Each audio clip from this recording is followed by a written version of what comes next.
दिल्ली के सारा रंग एक जैसा हो गया है। जिस नारे को मैं जाके लगाया करता था, जय भीम, आज उस नारे को सारी पार्टियां दिल्ली में लगा रही है। ये रंग अगर बदलने का काम हुआ है, ये नीले पट्टे वालों ने इस रंग को बदलने का काम किया है। और मैं ये लिख के देता हूं, मैं ये नहीं कहता कि 69 पे आप क्या करोगे, लेकिन जब मैं त्रिलोकपुरी में खड़ा हूं तो मैं कह सकता हूं कि आपके 69 एमएलए और आजाद समाज पार्टी का एक एमएलए अगर आप देख लेना, सबसे मजबूती से नीला पट्टा पहन के आपकी आवाज उठाता नहीं मिला, तब आप मुझे कहना। इसलिए मैं आपसे कहना चाहता हूं, एक मौका चंद्रशेखर आजाद को यहाँ इसमें त्रिलोकपुरी में दे के देखा, और फिर देखना किसी दफ्तर में खड़े होके कागज लेके इंतजार नहीं करने पड़ेंगे। मेरी बात को आप याद रखना, मैं किस तरीके से काम कराता हूँ आप जानते हैं। यहाँ खड़ा एक भाई जो मुझे जानता है, वो सर को भी जानता है कि चंद्रशेखर आजाद अपने लोगों के लिए हर कीमत से गुजर सकते। आप पता करा के देखना, मेरे मुकाबले का काम इन 7 महीनों में पूरे देश के अंदर कोई भी एमपी नहीं करा पाया। आप पता करवा के देखिएगा, मैं झूठ नहीं कहूँगा। दिल्ली के लोग उस तरह का झटका नहीं दे पाए जिस तरह का झटका उत्तर प्रदेश के लोगों ने दिया। उत्तर प्रदेश के लोग समझ गए हैं कि ये जो केंद्र की सरकार है, ये अच्छी सरकार नहीं है, और इसके इरादे अच्छे नहीं है, इसका व्यवहार सबके लिए अच्छा नहीं है। इनके नारे तो बड़े सुंदर हैं, इनके नारे तो बड़े प्यारे हैं, लेकिन नारों का भी पीछे का सच खोखला है। इसलिए देश ने इनको 2024 के लोकसभा चुनाव में वोट की चोट से सबक सिखाने का काम किया।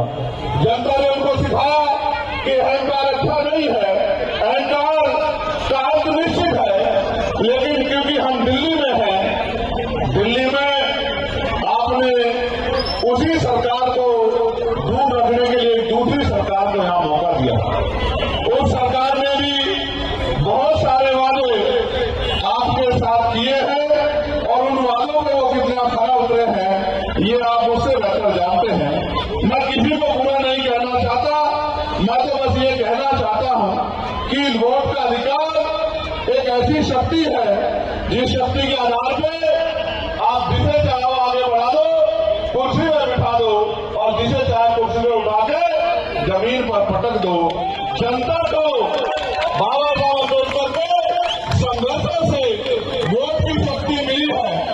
ये वोट इतनी ताकतवर है कि वोट भविष्य को बदल देती है, वर्तमान को बदल देती है, और परेशानियों को खत्म कर देती है।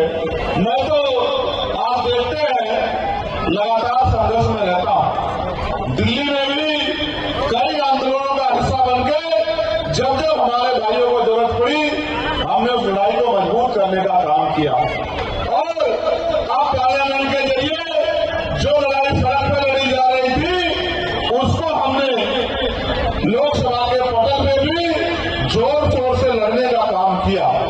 कोई जाति, कोई धर्म, कोई वर्ग, चाहे किसान हो, मजदूर हो, नौजवान हो, कर्मचारी हो, हिंदू हो, मुसलमान हो, अगड़ा हो, पिछड़ा हो, सबकी आवाज को हमने उठाने का काम किया। और उस आवाज के उठने से क्या हुआ, सरकारों पे सवाल खड़ा हुआ और सरकारों को जवाब देना पड़ा। कई ऐसे मामले हैं जिनमें दिल्ली सबसे पीछे है।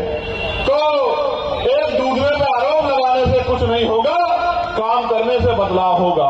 मैं बस आपको ये कहना चाहता हूं, ये वोट का अधिकार इतना शक्तिशाली है, जिनके घरों के दरवाजे भी आपके लिए बंद हैं, वो भी आपकी गलियों में आते हैं, आके आपके बराबर में बैठते हैं, आपसे हाथ मिलाते हैं, आपका हाथ पकड़ते हैं, झूठे सच्चे वादे करते हैं, आपको विश्वास दिलाने की कोशिश करते हैं कि वो आपके हितैषी हैं। और चुनाव के बाद 5 साल तक आप उन्हें ढूंढते रहते हो, उनके वादों को ढूंढते रहते हो, तो फिर उस वादों का भी नहीं होता और नेताजी का भी कहीं अता पता नहीं होता। विक्की भाई आपके बीच के हैं, आपके क्षेत्र के हैं, आपके जाने पहचाने हैं। जब जब मैंने आवाज दी, मेरी एक आवाज पे दिल्ली की सड़कों पे कमजोरों के लिए संघर्ष करते रहे हैं। इस संघर्ष ने आज इतनी पहचान उनकी बना दी है कि आप सब लोग उनको आशीर्वाद देने और उनको को आगे बढ़ाने के लिए यहाँ पहुंचे हैं। मैं भाई आसिफ का भी और हमारे दूसरे साथी धर्म प्रकाश जी का भी, जो भारतीय जनता पार्टी और आम आदमी पार्टी को छोड़कर जिन्होंने आज भाई विक्की जी के हाथों को मजबूत करने का विश्वास यहाँ इस मंच से दिलाया है, मैं उनको भी कहना चाहता हूँ कि आपने अच्छा किया। जिन दलों से अपने लोगों का भला नहीं हो सकता, उन दलों में रहकर भी कुछ नहीं होगा।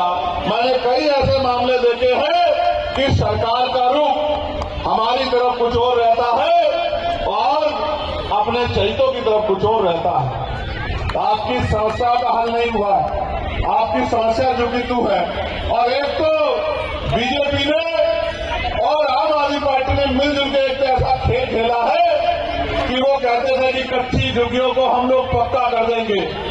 चुनाव के आते ही तो वो उनको याद आती है, क्योंकि उनमें गरीब, दलित, पिछड़े, मुसलमान, किसान, मजदूर तबके के लोग रहते हैं, लेकिन चुनाव के बाद 4.5 साल उनको उनकी याद नहीं आती। ये वो लोग हैं जो गांव से निकलकर यहाँ शहर में आए, मेहनत मजदूरी करने लगे, किसी दुकान पे काम करने लगे, ठेली लगाने लगे, रिक्शा चलाने लगे, छोटे मोटे खोखे खोल के अपने बच्चों का पेट पालने लगे और किसी तरह से सरकारी जमीन पर या सरकार के द्वारा जो जमीन जनता के लिए समर्पित की गई थी, उस जमीन पर बस गए। आज खतरा ये होता है उन जमीनों को खाली कराया जा रहा है। रोज नए नए ऑर्डर आते हैं और वो ऑर्डर आते ही हमारे लोग घबरा जाते हैं कि पता नहीं कल कौन सी बस्ती में बुलडोजर चलेगा। और जब ये बुलडोजर चलता है, जब ये जुल्म होता है, तो इधर वाले सत्ता पक्ष वाले भी बैठ के तमाशा देखते हैं और विपक्ष वाले भी बैठ के तमाशा देखते हैं। ऐसे में दिल्ली को ऐसे लोगों की जरूरत है जो दिल्ली की लड़ाई को लड़ सके, जो दिल्ली की आवाज बन सके, जो गरीबों के सामने खड़े हो सके, जो गरीबों की लड़ाई को मजबूत कर सके। और मैं मानता हूं कि आज त्रिलोकपुरी में मुझे कहने में कोई परहेज नहीं है कि मेरे छोटे भाई विक्की पाचा एक सिपाही बनकर इस क्षेत्र की सेवा करने का काम कर रहे हैं, इस क्षेत्र की लड़ाई को मजबूत करने का काम कर रहे हैं। हालांकि ये रिजर्व सीट है, आपको शेड्यूल कास्ट के व्यक्ति को मौका देना है।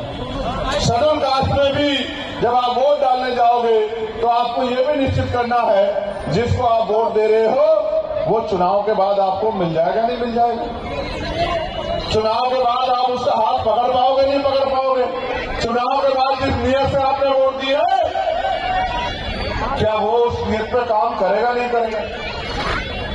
वोट देते हुए तो अलग बात होती है, जब वोट मांगने लोग आते हैं, और वोट लेने के बाद अलग बात होती है।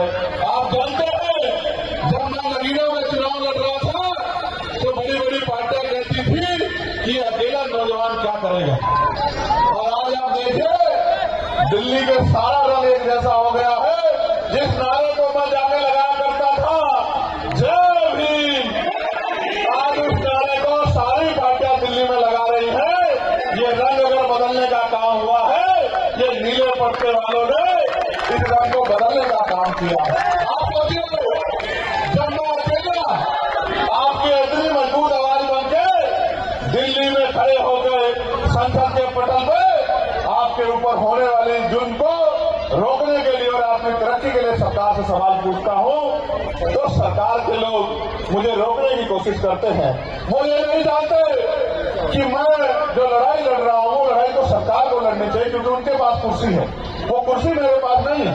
अगर वो कुर्सी मेरे पास होती तो लड़ाई नहीं होती, क्योंकि फिर तो काम करने की बात आती।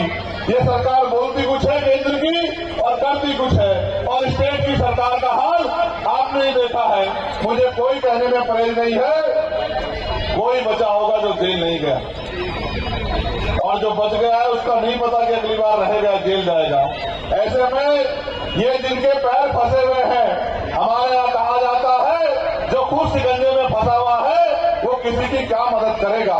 ऐसे में आपको ऐसे व्यक्ति को मौका देना चाहिए जो इस शिकंजे से, जेल मुकदमे से डरता ना हो। और आप जानते हो भीम आर्मी आजाद समाज पार्टी के लोग ना जेल से डरते, ना मुकदमे से, ना लाठी से, ना गोली से। जिसके साथ खड़े हैं उसके साथ खड़े हैं, और जिसके खिलाफ खड़े हैं उसके खिलाफ खड़े हैं। ऐसे में मैं मानता हूं आपने सबको मौका दिया है, आपने सबको ताकत दी है। अपनी लड़ाई लड़ने के लिए आपने सबकी तरफ देखा है और सबने आपके वोट को लेकर आपको ठुकराने का काम किया है। नहीं, आज भी याद है एनआरसी का आंदोलन चल रहा था, केजरीवाल जी से पूछा मीडिया के लोगों ने कि शाहीनबाग में यहाँ ये सड़क जाम है, आप इस पे क्या कहना चाहते हो। मेरे आज भी याद है केजरीवाल जी ने कहा दिल्ली पुलिस मोदी जी के पास है, इनको हटा क्यों नहीं देते, इनको लाठी क्यों नहीं मार देते। मेरे आज भी याद है, मैं भूला नहीं, मैंने सब अपनी आंखों से देखा। मैं अकेला व्यक्ति था जो एनआरसी में जेल गया, जिसने लाठियां खाई। यही जमा मस्जिद से मुझे पकड़ के जेल में भेजने का काम किया और मेरे ऊपर आरोप लगाया कि मैंने भड़काऊ बात कही। अब कोर्ट में जो पूछा गया क्या भड़काऊ बात थी, तो कहिए हमें पता नहीं है। ये सत्ता के आगे घुटने टेके हुए लोग आपकी लड़ाई नहीं लड़ सकते। इसलिए मैं आपको कहना चाहता हूं, त्रिलोकपुरी के साथियों, आपने जब मेरे जैसे व्यक्ति को मौका दिया वहां नगीना में, और आपने देखा कि उस लड़ाई को हमने किस तरह लड़ने काम किया। एक मौका आपको मेरे रूप में या मेरे छोटे भाई विक्की जो है, विक्की पारचा जी जो लगातार मेहनत कर रहे हैं, उनको भी देना चाहिए। और मैं ये लिख के देता हूं, मैं ये नहीं कहता कि 69 पे आप क्या करोगे, लेकिन जब मैं त्रिलोकपुरी में खड़ा हूं तो मैं कह सकता हूं कि आपके 69 एमएलए और आजाद समाज पार्टी का एक एमएलए अगर आप देख लेना, सबसे मजबूती से नीला पट्टा पहन के आपकी आवाज उठाता नहीं मिला, तब आप मुझे कहना। इसलिए मैं आपसे कहना चाहता हूं, आज जो भरोसा आसिफ भाई ने, आज जो भरोसा धर्म प्रकाश भाई ने, और जो भरोसा त्रिलोकपुरी की आवाज ने भाई विक्की जी पे, भाई हिमांशु जी पे, भाई मनोज वैद्य जी पे, भाई चावल जी पे और हम सब पे करने का काम किया है, हम आपके ऋणी हैं। हमारे ऊपर आपका कर्ज, इस कर्ज को उतार के हम लोग जिस चीज के लिए लड़ रहे हैं कि संविधान की सुरक्षा हो और संविधान के आधार पर देश चले। ये इसलिए जरूरी है क्योंकि अगर संविधान के आधार पर देश नहीं चलेगा और किसी की मर्जी से किसी को खुश करने के लिए देश चलेगा, तो अंत उसका नुकसान आम जनता को उठाना पड़ेगा। इसलिए मैं आपका धन्यवाद करता हूं और जिन साथियों ने ये कार्यक्रम सफल बनाने में अपना योगदान दिया, ईदगाह सदर चुन्नू भाई और विकराल खान, बाबा साहिब कुरैशी, मदीना और भूरा जी, सरताज भाई, आमिर खान नहीं है, हम इनको मुंबई में ढूंढ रहे थे, सोनू भाई, चौधरी मेहताब भाई, अलीमुद्दीन भाई, चांद भाई, इमरान भाई, राजा जैदी, सलीम भाई, इरफान भाई, अकरम भाई और आसिफ कुरैशी जी, आप मुझसे सब लोग, मैं आपका धन्यवाद भी करता हूं। मैं आपसे ये भी कहना चाहता हूं, जब कोई अन्याय होता है मेरी तरफ देखते हो कि भाई कोई बोले ना बोले, चंद्रशेखर आजाद जरूर बोलेगा, देखते हो। तो मैं भी देखता हूं आपकी तरफ कि क्या मेरी ताकत को मजबूत करोगे नहीं करोगे।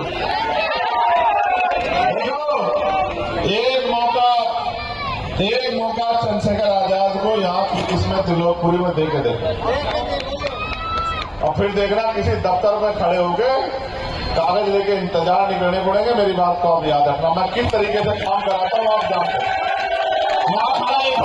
जो मुझे जानता है वो उस बात को भी जानता है कि चंद्रशेखर आजाद अपने लोगों के लिए हर कीमत से गुजर सकते। तो मैं आपसे बस ये कहना चाहता हूँ, मैं यहाँ की टीम का भी धन्यवाद दूंगा। एक साथी था, मेरी कमर दर्द करने लगी, इतना आज आपने मुझे चढ़ाया, कभी इधर कभी स्वागत, कभी फूल फेंके। मैं आपका धन्यवाद करता हूं, लेकिन ऐसा धन्यवाद मैं आपका तभी करूंगा जब आप भाई विक्की जी के हाथ मजबूत करने का काम करूंगा। मेरे जाने के बाद बड़े बड़े नेता यहाँ आएंगे, बड़ी लंबी चौड़ी बातें करेंगे। मैं उतनी लंबी चौड़ी बातें नहीं करता क्योंकि मेरा विश्वास है कि बातों से ज्यादा आदमी को काम करना चाहिए। एक काम देखना चाहते हो ना तो ये पता करना कि जितने लोकसभा सदस्य किसने सबसे ज्यादा काम अपने लोकसभा क्षेत्र में कराया। आप आज चैलेंज करके कह रहा हूं, हेलो, आप पता करा के देखना मेरे मुकाबले का काम इन 7 महीनों में पूरे देश के अंदर कोई भी एमपी नहीं करा पाया। आप पता करवा के देखिएगा, मैं झूठ नहीं कहूंगा क्योंकि सब ऑनलाइन रिकॉर्ड में है। इतना इन्होंने जाने का काम किया है, इतना के जो खराब सड़कें थी, जहां बिजली की समस्या थी, जहां और पानी की समस्या थी, जहां और कोई समस्या थी, उन सबको इतना इन्होंने जाने काम किया, इतना मैंने उनको, क्योंकि मेरे पे गांव का डाटा, मैंने उनको ठीक कराने का काम कर दिया। ये शक्ति आपने मुझे दी है, मैं आपका धन्यवाद करता हूं कि आपने मुझे मौका